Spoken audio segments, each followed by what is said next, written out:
ಇದನ್ನು 100 ಬಾರಿ ಪಠನ ಮಾಡಿದರೆ ಅದು ಯಂತ್ರವಾಗಿ ಪರಿಣಮಿಸ್ತದೆ, ಉಲ್ಟ ಪಠನ ಮಾಡ್ಕೊಂಡು ಹೋದ್ರೆ ತಂತ್ರವಾಗಿ ಪರಿಣಮಿಸ್ತದೆ. ಅಲ್ಲ ಈ ಚಂದ ಸಹ ಟೂಲ್ಸ್ ತಗೊಂಡು ಕಟ್ ಮಾಡ್ಯಾರೆ ನೋಡಿ. ಇಲ್ಲಿಂದ ಹೊರಟ ನರಗಳು ತಲೆಯ ಭಾಗಕ್ಕೆ ಹೋಗುವಾಗ ಅದು 1000 ನರವಾಗಿ ಮಾರ್ಪಾಡಾಗ್ತದೆ.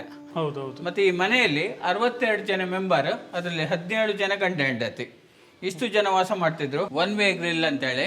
ಇಲ್ಲಿ ನೋಡಿದ್ರೆ ನಿಮ್ಗೆ ಕ್ಲೀನ್ ಕಾಣ್ತದೆ, ಅದೇ ಹೊರಗಿಂದ ಹೋಗಿ ನೋಡಿದ್ರೆ ಏನು ಕಾಣುವುದಿಲ್ಲ. ಮತ್ತೆ ರಾತ್ರಿ ಹೊತ್ತುಗಳಿಗೆ ಬೇರೆ ಹಕ್ಕಿಗಳು ಬರಬಾರ್ದು ಅಂತೇಳಿ ಅದಕ್ಕೆ ಬಾಗಿಲು.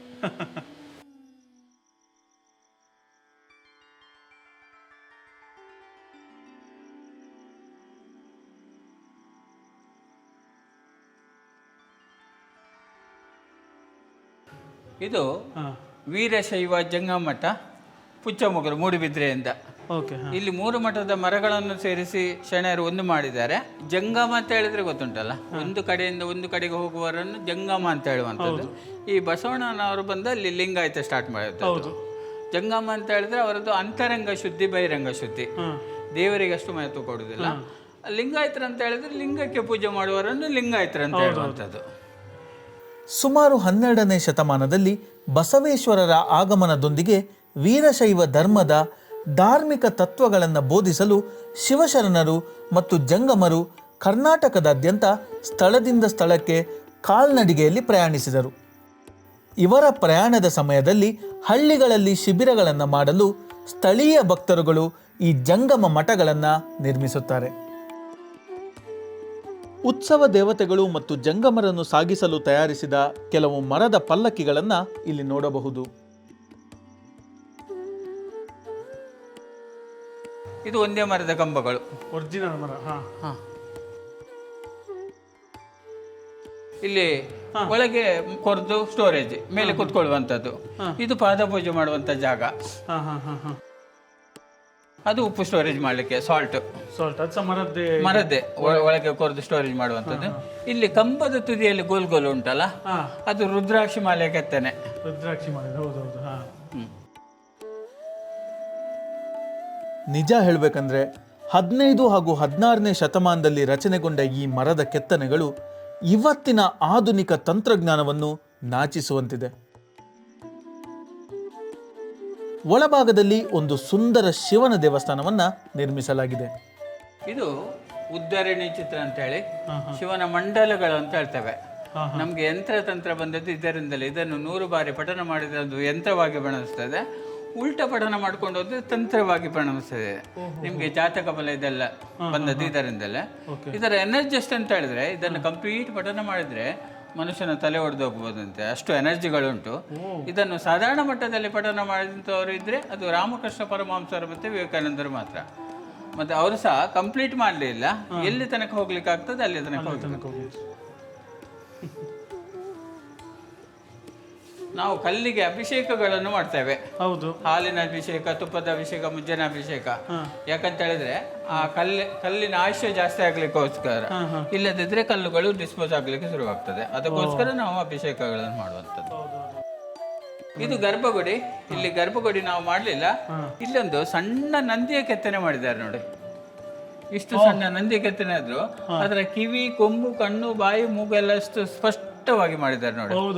ಇಲ್ಲಿ ದನದ ಮುಖಗಳು, ಹಾವಿನ ಎಡೆಗಳು, ಈ ಕೆತ್ತನೆಗಳು, ಇದರ ಮುಖಗಳೆಲ್ಲ ಎಷ್ಟು ಸ್ಪಷ್ಟವಾಗಿ ಮಾಡಿದ್ದಾರೆ ನೋಡಿ. ಹೌದು, ಡೀಪ್ ಎಷ್ಟು ಉಂಟು. ಹೌದು, ಅಲ್ಲ ಈ ಚಂದ ಸಹ ಟೂಲ್ಸ್ ತಗೊಂಡು ಕಟ್ ಮಾಡ್ಯಾರೆ ನೋಡಿ. ಗ್ಯಾಪ್ ಅಂತ ಅಂದ್ರೆ ಆಗಿನ ಕಾಲದಲ್ಲಿ ಯಾವುದೋ ಒಂದು ಅಸಾಧ್ಯ ಎಂಬುದು ಯಾವುದು ಇರಲಿಲ್ಲ ಅಂತ ಅವರಿಗೆ.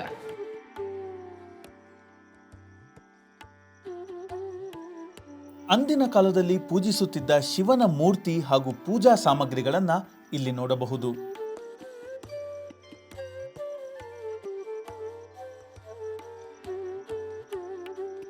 ಇದಕ್ಕೆ ಶರಭ ಅಂತ ಹೇಳ್ತೇವೆ. 5 ಪ್ರಾಣಿಯ ದೇಹದ ಭಾಗಗಳು. ಇದು ವೇದಗಳಲ್ಲಿ ಈ ಪ್ರಾಣಿಯ ಉಲ್ಲೇಖ ಉಂಟು. ಇದು ಎಕ್ಕದ ಹೂ, ಸರಪಳಿ. ಅದು ಮರದಲ್ಲೇ ಕೆತ್ತಿರೋದು. ಮತ್ತೆ ಇಲ್ಲಿ ತಂಪು ಗಾಳಿ ಬೀಸ್ತದೆ ನೋಡಿ, ಗೊತ್ತಾಗ್ತದ? ನಾನು ಫೀಲ್ ಮಾಡಿದೆ. ಅದು ವೆಂಟಿಲೇಷನ್. ಅಲ್ಲಿಂದ ಬಂದ ಗಾಳಿ ಇಲ್ಲಿಂದಾಗಿ ಹೊರಗೆ ಹೋಗುವಂಥದ್ದು, ಕ್ರಾಸ್ ವೆಂಟಿಲೇಷನ್ ಸಿಸ್ಟಮ್ಗಳು. ಹಾಗಾಗಿ ಇಲ್ಲಿಂದ ತಂಪು ಗಾಳಿ ಬೀಸುವಂಥದ್ದು. ಆ ಟೈಮ್ ಇದೊಂಥರ AC ಟೆಕ್ನಾಲಜಿ.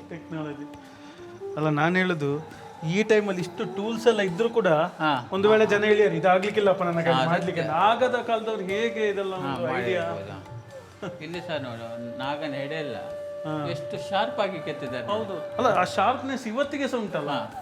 ಅದು ಸಹ ಎಂತ ಸ್ಕೇಲ್ ಅದೆಲ್ಲ ಇಲ್ಲದ ಟೈಮ್ ಇದ್ದು ಕೆತ್ತನೆ. ಇದೆಲ್ಲ ಕಣ್ಣಾಳತೆಯಲ್ಲಿ ಕೆತ್ತಿದಂಥದ್ದು. ಹೌದು, ಮತ್ತೆ ಅವರಿಗೆ ಮನೆಯಿಂದನೇ ಎಜುಕೇಶನ್ ಸಿಗ್ತಿತ್ತಲ್ಲ, ತಂದೆಯಿಂದ ಮಗ, ಮಗನಿಂದ ಮಗ, ಅದೇ ಅದು ಮೇನ್ ಆಗ.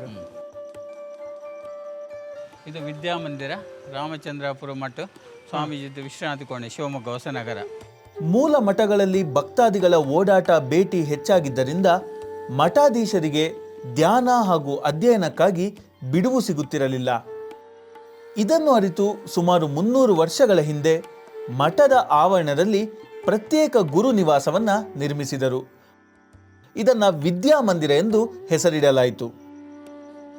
ಇಲ್ಲಿ ಮಠಾಧೀಶರು ತಮ್ಮ ಹೆಚ್ಚಿನ ಸಮಯವನ್ನು ಅಧ್ಯಯನ, ಧ್ಯಾನ ಮತ್ತು ವಿದ್ವಾಂಸರೊಂದಿಗೆ ಧಾರ್ಮಿಕ ಸಂವಾದದಲ್ಲಿ ಕಳೆಯುತ್ತಿದ್ದರು. ಮೇಲಿನ ಮಹಡಿಯಲ್ಲಿರುವ ಸಭಾಂಗಣವನ್ನು ಪರ ಊರಿನಿಂದ ಬಂದ ಪಂಡಿತರೊಂದಿಗೆ ಅಧ್ಯಯನ ಮತ್ತು ಚರ್ಚೆಗಳಿಗೆ ಬಳಸಲಾಗುತ್ತಿತ್ತು. ಇದು ಬ್ರಿಟಿಷ್ ಬಂಗ್ಲೆ, ಬೆಂಗಳೂರು ಕಂಟೋನ್ಮೆಂಟ್ ಏರಿಯಾ, ಅಲ್ಲಿಂದ. ಇಲ್ಲಿ ಕೇರಳ ಶೈಲಿಯಲ್ಲಿ ರೂಫ್ ಕಾಣ್ಬೋದು ನೋಡಿ, ಸ್ಟೆಪ್ ಬೈ ಸ್ಟೆಪ್. ಹೌದೌದು ಮೇಲೆ ಹೌದು, ಇದು ಕೇರಳ ಶೈಲಿ. ಅಲ್ಲಿ ದೇವಸ್ಥಾನಗಳು ಕೂಡ ಹಾಗೆ ಬರ್ತದೆ. ಹೌದು, ಇದು ಕುಂಜೂರು ಚೌಕಿ ಮನೆ ಅಂತೇಳಿ, ಕುಂಜೂರು ಅಂತೇಳಿ ನಮ್ಮದು ಪಲಿಮಾರ್ ಹತ್ರ ಬರ್ತದೆ. ಇವರು ಕೇರಳ ಅನಂತ ಪದ್ಮನಾಭ ದೇವಸ್ಥಾನದಲ್ಲಿ ಪೂಜೆ ಮಾಡ್ತಿದ್ರು. ಹಾಗಾಗಿ ಕೇರಳದ ಕಾರ್ಪೆಂಟರ್ ಕರೆಸಿ ಉಡುಪಿಯಲ್ಲಿ ಮನೆ ಕಟ್ಟಿದ್ದು. ಮನೆಯೆಲ್ಲ ಕೇರಳ ಶೈಲಿ, ಆದರೆ ಇದ್ದದ್ದು ಉಡುಪಿಯಲ್ಲಿ. ಇದು ಕುಂಡಲಿನಿ ಅಂತೇಳಿ ಯೋಗದಲ್ಲಿ ಬರ್ತದೆ. ಇದು ಮನುಷ್ಯನ ತಲೆ ಭಾಗ, ಇದು ಕುತ್ತಿಗೆ, ಇದು ಸ್ಪೈನಲ್ ಕಾರ್ಡ್. ಇದರಲ್ಲಿ 7 ಚಕ್ರಗಳು, 2, 4, 6, ತಲೆ ಭಾಗ 7. ಇದು ಮೂಲಾಧಾರ. ಇಲ್ಲಿಂದ ಹೊರಟ ನರಗಳು ತಲೆಯ ಭಾಗಕ್ಕೆ ಹೋಗುವಾಗ ಅದು 1000 ನರವಾಗಿ ಮಾರ್ಪಾಡಾಗ್ತದೆ. ಅಂದರೆ ಇದು ಮನೆಗೆ ಏನು ತೊಂದರೆ ಆಗದಾಗ ಇಡುವಂಥ ವಸ್ತುಗಳು. ಇದನ್ನು ಕೆತ್ತನೆ ಮಾಡಿ 8 ಹುಣ್ಣಿಮೆ ದಿವಸ, ಹುಣ್ಣಿಮೆಗೆ ಬೆಳಗ್ಗೆಗೆ ಇಡಬೇಕಂತೆ. ಅಂದರೆ ಅದಕ್ಕೆಲ್ಲ ಪೂಜೆಗಳುಂಟು. ನಂತರ ಅದರ ಕೆಲಸ ಸ್ಟಾರ್ಟ್ ಮಾಡ್ಕೊಳ್ತದೆ. ಇದಕ್ಕೆ ನಾವು ಚೌಕಿ ಮನೆ ಅಂತ ಹೇಳುವಂಥದ್ದು. ಕನ್ನಡದಲ್ಲಿ ಚೌಕಿ ಮನೆ, ತೊಟ್ಟಿ ಮನೆ ಸಹ ಹೇಳ್ತಾರೆ. ಇಂಗ್ಲಿಷಲ್ಲಿ ಕೋಟಿಯಾಡ, ಕೇರಳ ಭಾಷೆಯಲ್ಲಿ ಇದಕ್ಕೆ 4 ಕಟ್ಟು ಅಂತ ಹೇಳುವಂಥದ್ದು. 4 ಕಟ್ಟು.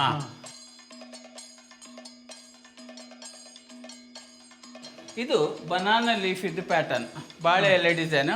ಇದು ನ್ಯಾಚುರಲ್. ಇದಕ್ಕೆ ದನದ ಸೆಗಣಿ, ಎಲೆ ರಸ, ಶೇಡಿಕಲ್ಲು, ಮಸಿ, ಸುಣ್ಣ ಮತ್ತೆ ರೆಡ್ ಆಕ್ಸೈಡ್ ಇದನ್ನು ಉಪಯೋಗಿಸಿ ಮಾಡಿಸಿದ್ದು. ಮುಟ್ಟಿ ನೋಡಿಬೇಕಾದ್ರೆ ಗೋಡೆ ಎಷ್ಟು ತಂಪು ಉಂಟಂತೆ. ಹೌದು, ಇಲ್ಲಿ ನಿಮಗೆ 2 ಕಿಚನ್ ಕಾಣ್ಬೋದು. ಇದು ಮಾಮೂಲಿ ಕಿಚನ್, ಅಡಿಗೆ ಮಾಡ್ಲಿಕ್ಕೋಸ್ಕರ. ಇಲ್ಲಿ ಡೈನಿಂಗ್. ಇಲ್ಲಿ ಬಟ್ಲು ಮೇಲೆ ಇಟ್ಟು ಮಣೆ ಇಟ್ಟು ಊಟ ಮಾಡುವಂಥದ್ದು. ಅಂದರೆ ಇದಕ್ಕೆ ಅಡ್ಡಣಿಗೆ ಅಂತ ಹೇಳ್ತೇವೆ ನಾವು. ಸಿಸ್ಟಮಲ್ಲಿ ಹೀಗೆ ಊಟ ಮಾಡ್ಬೇಕಂತುಂಟು, ಅದಕ್ಕೋಸ್ಕರ. ಮತ್ತು ದೇವರಿಗೆ ನೈವೇದ್ಯ ಮಾಡಲಿಕ್ಕೆ ಇಲ್ಲಿ ಸಪ್ರೇಟ್ ಕಿಚನ್. ಅಂದರೆ ಮಾಡಿ ಅವನು ಬಚ್ಚಲು ಕೋಣೆಯಲ್ಲಿ ಸ್ನಾನ ಮಾಡಿಕೊಂಡು ಚಂಡಿ ಬಟ್ಟೆಯಲ್ಲಿ ನೈವೇದ್ಯ ಮಾಡಿ ಅಲ್ಲಿಂದಲೇ ದೇವರಿಗೆ ಕೊಡುವಂಥದ್ದು.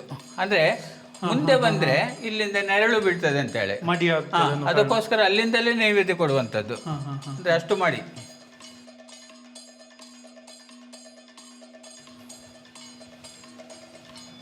ಇದು ದೇವರ ಕೋಣೆ. ಇಲ್ಲಿ ಐಟಮ್ ಎಲ್ಲ ಕೇರಳದ್ದೇ. ಸಾಣದಿಗೆ, ದೀಪ, ಪ್ರಭಾವಳಿ ಎಲ್ಲ ಕೇರಳದ್ದೇ. ಅಲ್ಲಿಂದ ನೈವೇದ್ಯ ಕೊಡುವ. ಇಲ್ಲಿ ನೈವೇದ್ಯ ಕೊಡ್ಲಿಕ್ಕೆ ಜಾಗ ಎಲ್ಲ.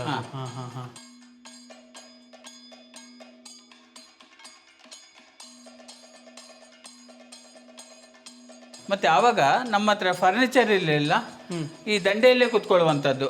ಅದಕ್ಕೋಸ್ಕರ ವಿಂಡೋ ಲೆವೆಲ್ ಅಷ್ಟು ಡೌನ್. ಯಾಕಂತ ಹೇಳಿದ್ರೆ ಮೈಗೆ ಗಾಳಿ ಬೀಸಬೇಕಂತೇಳಿ. ಮತ್ತೆ ಈ ಮನೆಯಲ್ಲಿ 62 ಜನ ಮೆಂಬರ್, ಅದರಲ್ಲಿ 17 ಜನ ಗಂಡ ಹೆಂಡತಿ, ಇಷ್ಟು ಜನ ವಾಸ ಮಾಡ್ತಿದ್ರು. ಹಾಗಾಗಿ ನಿಮಗೆ ಬಾಣಂತಿ ಕೋಣೆಯಲ್ಲಿ ಸಪ್ರೇಟ್ ಉಂಟು. ಇದು ಬಾಣಂತಿ ಕೋಣೆ. ಇದಕ್ಕೆ ಆಗಿನ ಕಾಲದಲ್ಲಿ ನಾವು ಬಾಣಂತಿ ಕೋಣೆ ಹೇಳುವಂಥದ್ದಲ್ಲ, ಕತ್ತಲೆ ಕೋಣೆ ಅಂತ ಹೇಳುವಂಥದ್ದು. ಇಲ್ಲಿ 6 ತಿಂಗಳಿಗೊಮ್ಮೆ ಡೆಲಿವರಿ ಆಗ್ತಿತ್ತು. 6 ತಿಂಗಳ ನಂತರ ಮಗು ಅಲ್ಲಿಗೆ ಶಿಫ್ಟ್ ಆಗ್ತದೆ. ಅಲ್ಲೊಂದು ತೊಟ್ಲು ಉಂಟು ನೋಡಿ. ಮತ್ತೊಬ್ಬರು ಗರ್ಭಿಣಿ ಇಲ್ಲಿಗೆ ಬರ್ತಾರೆ. ಅಂದ್ರೆ ಒಂದು ಸರ್ಕಲ್ ಆಗ್ತದೆ. ಹೌದು, ಇಲ್ಲಿ ಮೇಲೆ ಹೋಗುವ. ಇದು ಗೋಡೆ ಸಹ ನೀವು ಅದೇ ಸ್ಟೈಲಲ್ಲಿ ಕಟ್ಟಿದ್ದೀರಲ್ಲ, ಅದೇ ಮೆಟೀರಿಯಲ್ ತರ ಯೂಸ್ ಮಾಡಿಕೊಂಡು. ಹೌದು, ಇಲ್ಲಿ ಕಲ್ಲಿನಲ್ಲಿ ಕಟ್ಟಿ ಮಣ್ಣಿನಲ್ಲಿ ಗಾರೆ ಮಾಡಿದ್ದೇವೆ. ಹೌದು, ಇಲ್ಲಿ ವಿಂಡೋಗಳಿಗೆ ಇಲ್ಲಿ ಶಟರ್ ಇಲ್ಲ ನೋಡಿ. ಹೌದು, ಎಲ್ಲಿ ಬಾಗಿಲಿಲ್ಲ. ಆದ್ರೆ ಇದನ್ನು ಒಂದು ಕ್ಲಿಕ್ ಅಲ್ಲಿ ಬಂದ್ ಮಾಡ್ಬೋದು, ಒಂದು ಕ್ಲಿಕ್ ಅಲ್ಲಿ ಓಪನ್ ಮಾಡ್ಬೋದು. ಅಂದರೆ ಇದನ್ನು ದೂಡಿದ್ರೆ ಬಂದಾಗ್ತದೆ, ಎಳೆದ್ರೆ ಕ್ಲೋಸ್ ಆಗ್ತದೆ. ಮತ್ತೆ ಈ ಹೋಲುಗಳು ಸಣ್ಣದಿರ್ಲಿಕ್ಕೆ ಹೋಗಿ ನಿಮಗೆ ತಂಪು ಗಾಳಿ ಮಾತ್ರ ಬೀಸ್ತದೆ, ಬಿಸಿಲು ಕಟ್ಟಾಗ್ತದೆ. ಈ ಗಾಳಿ ಬರ್ಲಿಕ್ಕೆ ಕಾರಣ ಇದು. ಈ ಮಾಡಿನ ಶೇಪ್ ಉಂಟಲ್ಲ, ಈಗ ಪನಲ್ನಾಗ ಉಂಟು, ಹೌದು. ಹಾಗಾಗಿ ಇಲ್ಲಿಂದ ಒಳಗೆ ಗಾಳಿ ಬರುವುದಿಲ್ಲ, ಈ ಗಾಳಿಯನ್ನು ಇದು ಪಂಪ್ ಮಾಡಿ ಕೊಡ್ತದೆ. ಕ್ರಾಸ್ ವೆಂಟಿಲೇಷನ್ ಸಿಸ್ಟಮ್ಗಳು, ಹಾಗಾಗಿ ಈ ಮನೆಗಳು ಇಷ್ಟು ತಂಪು. ಹೌದು. ಮತ್ತೆ ಆಗ ರೆಡ್ ಆಕ್ಸೈಡ್ ಇತ್ತಲ್ಲ, ಇದು ಸ್ಟಡಿ ರೂಮ್, ಓದ್ಲಿಕ್ಕೋಸ್ಕರ. ಅದಕ್ಕೆ ರೂಮ್ ಇತ್ತಲ್ಲ ಸೆಪರೇಟ್. ಇಲ್ಲಿ ಒಳಗೆ ಗಾಳಿ ಹೇಗೆ ಬರ್ತದೆ ನೋಡಿ.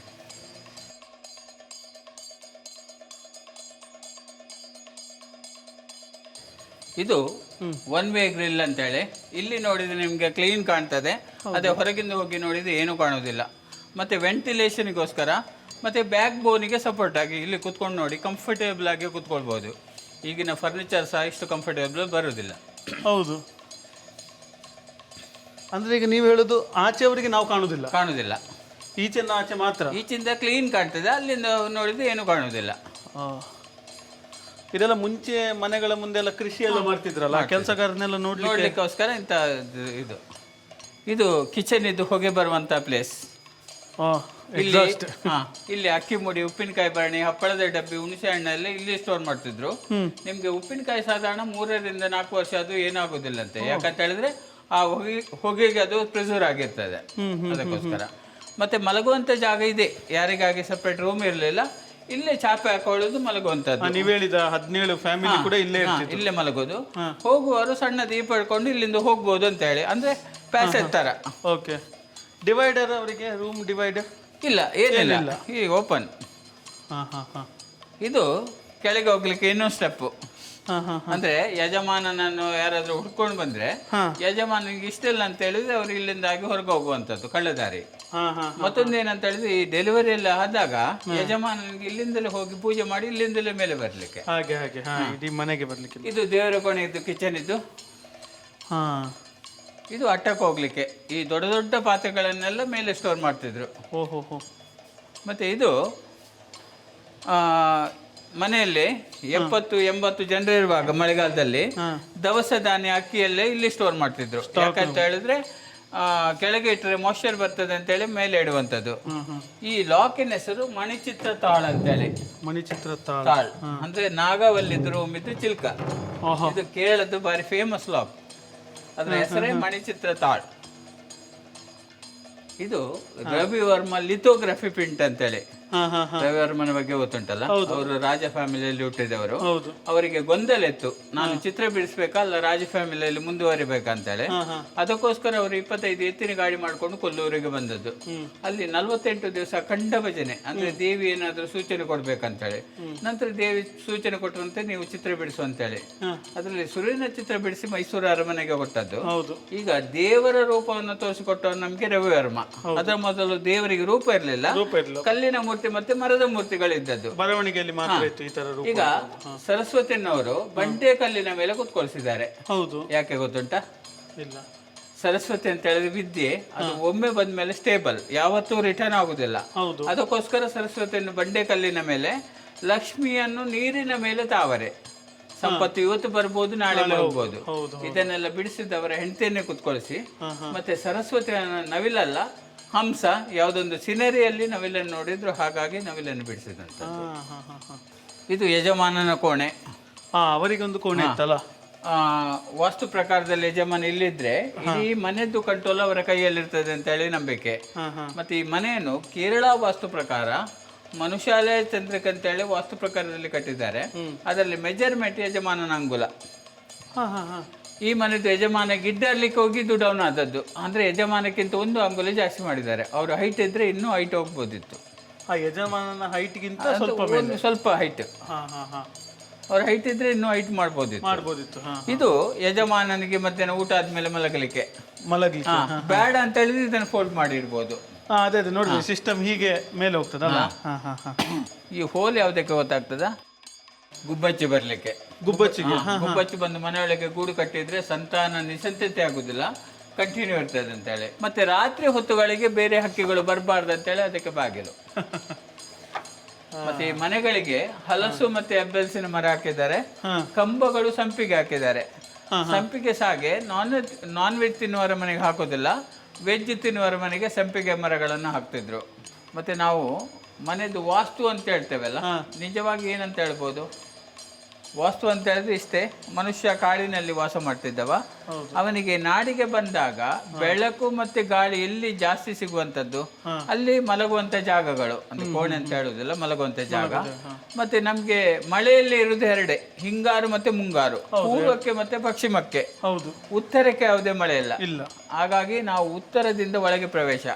ಯಾಕಂತ ಹೇಳಿದ್ರೆ ಅಲ್ಲಿ ಮಳೆ ಕಮ್ಮಿ ಬರೋದ್ರಿಂದ ಅಲ್ಲಿ ಮೈನ್ ಡೋರ್ ಅಲ್ಲೇ ಇಡ್ತೇವೆ, ಅದು ಹಾಳಾಗಬಾರ್ದು ಅಂತ ಹೇಳಿ. ಮತ್ತೆ ಬೆಂಕಿಯ ವಿಷಯದಲ್ಲಿ ನೀವು ಬೆಂಕಿ ಎಲ್ಲೇ ಮಾಡಿ ಗಾಳಿ ಬಂದಾಗ ಮನೆ ಇಡೀ ಸುತ್ತಕೊಳ್ತದೆ. ನೀವು ಆಗ್ನೇಯ ಮೂಲದಲ್ಲಿ ಮಾಡಿದ್ರೆ ಗಾಳಿ ಬಂದ್ರು ಬೆಂಕಿ ಹೊರಗೆ ಹೋಗ್ತದೆ, ಮನೆಗೇನು ಸಮಸ್ಯೆ ಆಗುದಿಲ್ಲ. ಇದನ್ನೇ ವಾಸ್ತು ಅಂತ ಹೇಳುವುದು. ಈಗ ಇದನ್ನೇ ವಾಸ್ತು ಅಂತ ಹೇಳೋದು. ಈಗ ನಾವು ಕಮರ್ಷಿಯಲ್ ಆಗಿ ಇದನ್ನೆಲ್ಲ ಮಾಡ್ಕೊಂಡದ್ದು ಅಷ್ಟೇ. ಹಾಗಾಗಿ ಇದು ವರ್ಷದಲ್ಲಿ ಒಂದು ಬಾರಿ ಪಂಚಕರ್ಮ ಚಿಕಿತ್ಸೆ ಮತ್ತೆ ಶಿರೋಧಾರ, ಆಯುರ್ವೇದಿಕ್ ಆಯಿಲ್ ಮಸಾಜ್ ಮನೆಯಲ್ಲಿ ಮಾಡ್ತಿದ್ರು. ಅದಕ್ಕೋಸ್ಕರ ಅದು ತಲೆ ಎಣ್ಣೆ ಹೋಗ್ಲಿಕ್ಕೆ, ಅದು ಕಾಲಿನ ಎಣ್ಣೆ. ಅಂದ್ರೆ ಇದು ಇಲ್ಲಿಗೆ ಬೀಳ್ತದೆ ಇದರ ಎಣ್ಣೆ ಹಣೆಗೆ. ಶಿರೋಧಾರ ಅಂತ ಹೇಳಿದ್ರೆ ಅದು. ಆಯಿಲ್ ಮಸಾಜ್ ಅಂದ್ರೆ ಫುಲ್ ಬಾಡಿ.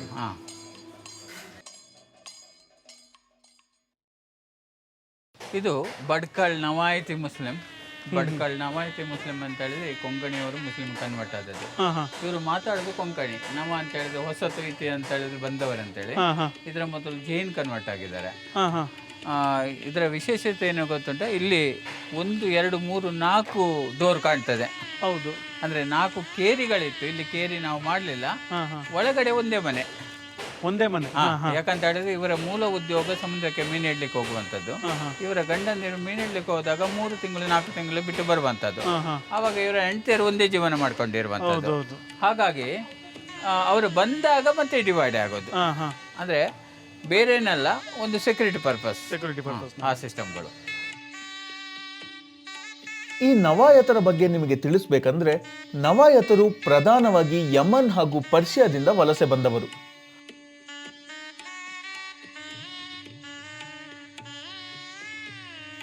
ಇವರು ಭಾರತದ ಮತ್ತೊಂದು ವ್ಯಾಪಾರ ಸಮುದಾಯವಾದ ಜೈನರನ್ನ ವಿವಾಹವಾದರು ಹಾಗೂ 1000 ವರ್ಷಗಳ ಹಿಂದೆಯೇ ಇಸ್ಲಾಂಗೆ ಮತಾಂತರಗೊಂಡಿದ್ದರು. ಇದರೊಂದಿಗೆ ತಮ್ಮ ಸಮುದಾಯದೊಳಗೆ ವಿವಾಹವಾದಂತೆ ನವಾಯತರು ಎಂಬ ಹೊಸ ಜಾತಿ ವ್ಯವಸ್ಥೆಯು ಹೊರಹೊಮ್ಮಿತು.